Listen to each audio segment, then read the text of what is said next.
We've had this Xpedition for a while, and we're starting to get a few just minor issues with certain little things. One of them super annoying, but it's common, very common across the board with Polaris vehicles, it seems like. And I've had a bunch of Polaris vehicles, never had this issue. But if you're on the forums, it's a major issue with multiple units. So I'm going to showcase that today. And another issue we're having, if you guys have not seen this cover, this fits your Polaris Xpedition. I mean, absolutely perfect. It's got straps on the bottom.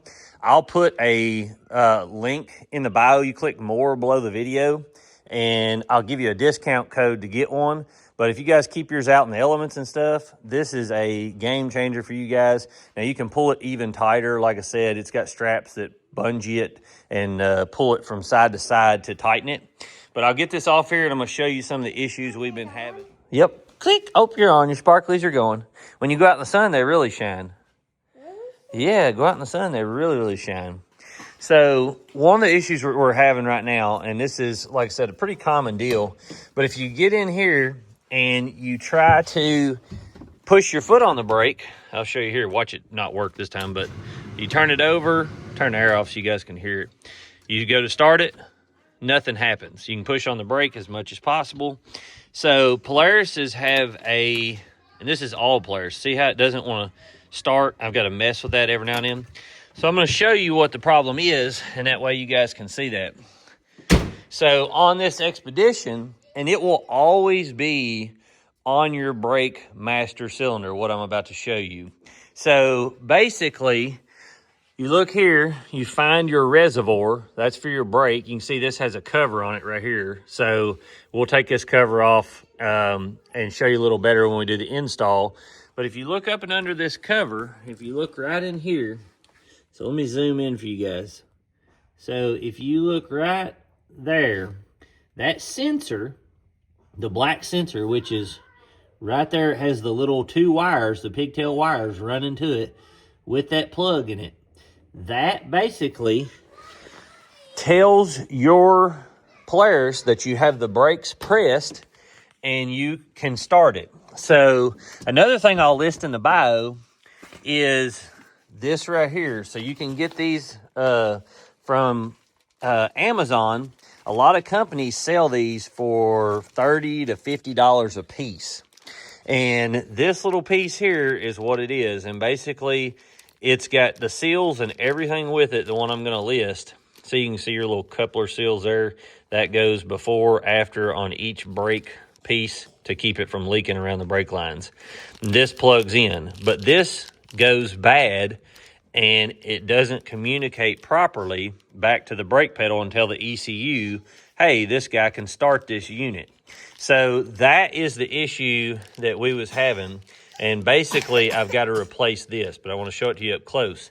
The other issue we're having, and I haven't taken the cover or the roof off to see, but when this is left outside, and this is another reason that you may want one of these covers here. When we leave this unit outside, what I've noticed is if it gets rain on top and it sets right there in the middle, see how it's kind of swagged down? A lot of these roofs and stuff are like that. Now, I don't know if a brace can be put in there or what, but this roof right here gets water setting in it. And then let's say you're parked up against like the house or a concrete thing and you put it in reverse and all that water is right there on top.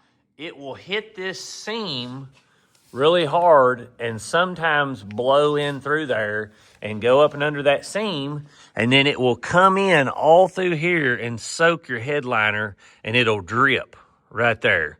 So it's a really annoying deal, especially for a unit that is of this caliber. You know, these are $40,000 to $50,000 just for the unit. So, you know, you think about the roofs and you think about the other things, and it's just super annoying that, you know, 1 to 2 years down the road, your roof's going to do that. And you can see the bow in the roof. And I don't know if from the factory, people are tightening them down too tight. Like if you look at mine, see how tight that seal is? They tightened it so tight that the seal is buckled up over. See right here, it's buckled up over the thing. Now, it doesn't leak, but I don't know. I don't know if they didn't properly brace the roof up here. And what I'm going to do is take all this off and take the roof off and see if there's any way to put a brace up there, because you've got a runner here and here. See if there's something I can make, a brace or something that will go up in there to hold that roof up. Because really, I think that's the only issue, is it swags down and all the water just sits there, and then it goes right in your seam. And you can see the seam here, it is, you know, basically pulled itself back because it's got a little lip. And I've heard of some people putting caulk and stuff on there, you know, caulking this, which you could do that, but the caulk won't last that long. And I mean, if you don't try to go with crazy caulk, like stuff that's pretty rubbery, you can just pull it right back off and re-caulk it. And that may be what I'll have to do. But that's an issue that we've had with this unit. Now, other than that, as far as dust and stuff getting in the cab, dust will come through this boot like I showed in the other videos. So if you are getting dust in your cab, they do make several different boots here. I haven't seen any that I really like, so I haven't put one on here. But it will let dust in through here. And other than that, it's pretty good about not getting dust in. Now, you'll still get a little bit of dust. But if you want to totally eliminate all the dust, you're going to need to get floor mats, that to cover, because these holes here basically just go right down into your bottom thing there, and dust can float up through those no matter how, because they're vented so that you can let water out. But if you get dust, if you get floor liners, then that'll stop that, and it'll help with some of the cab noise. Now, I'm going to show you guys how to do the brake master, sensor on there, so you can see that. And like I said, I'll put a link in the more down in below, but we'll get started on that.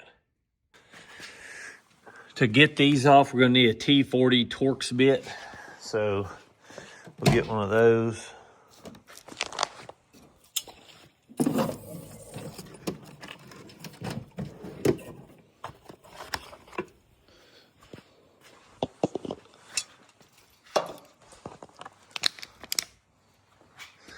You can see the two heads right there. We'll take those off with a T40, which will be like this. That one right there. Now that removes that whole piece, and you can see here, this is where your brake fluid goes. You've got min and max, which just tells you, if you're at the minimum you need to add, and you don't want to go above the max. Now, we're looking at the other side of this, so I'm going to get below it and show you guys how to take that off, because you've got to take the plug off and then take and undo that from the end of it. And you've got two brake lines. See these two brake lines that are on it? Those two both go to it. Those right there, these go up to it. So you're going to lose fluid, so make sure that you've got some kind of, if you're on a garage floor or whatever, and the seals will go between them. I'll show you that.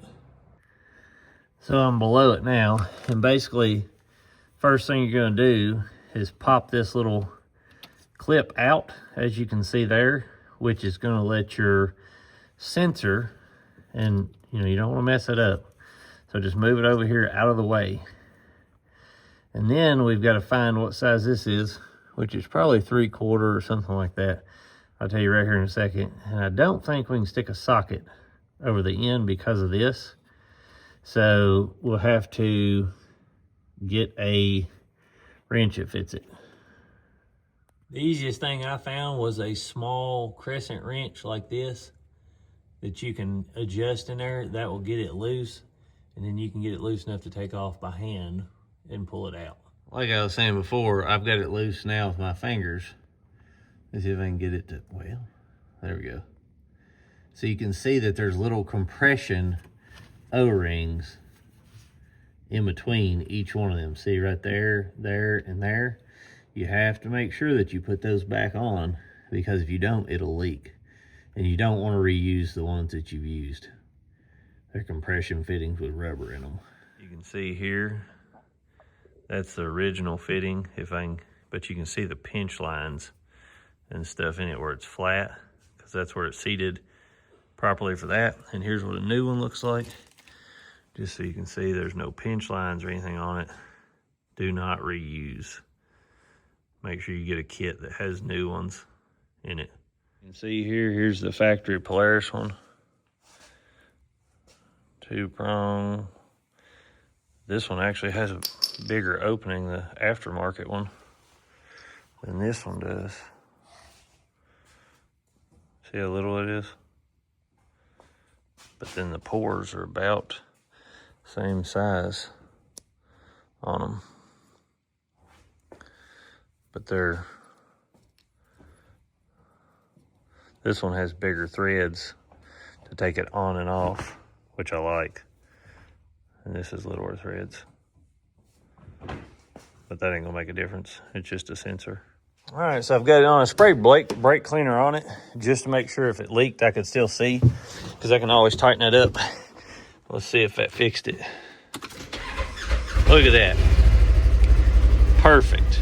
So, I mean, for little or nothing, I think that sensor was like, I don't know, between less than $20. So, like I said, that will fix your issue if you are having no start problems on your Polaris of about any kind. Hope that helps some of you guys.